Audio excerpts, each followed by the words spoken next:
Now let's take a look at this figure 21-56.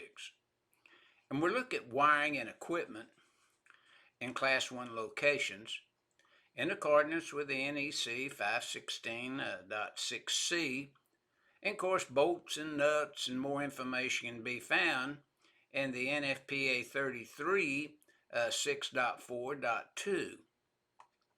But now the overall sections that we should review would be 516.4C1 through C4.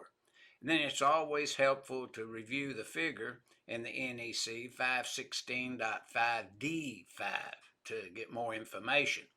But notice if you put the fixtures and equipment inside, then that equipment should be approved and identified for the Class 1 Division 1 location, which is spelled out in 516.6C, as in car.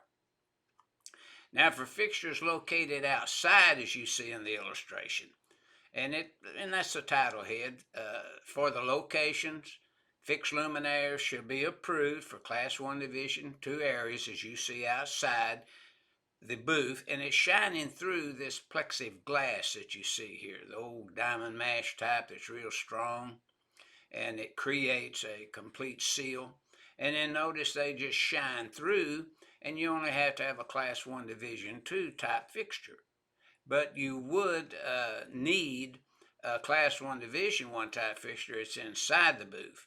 And that's exactly what this figure 21-56 is illustrating to the user of the NEC.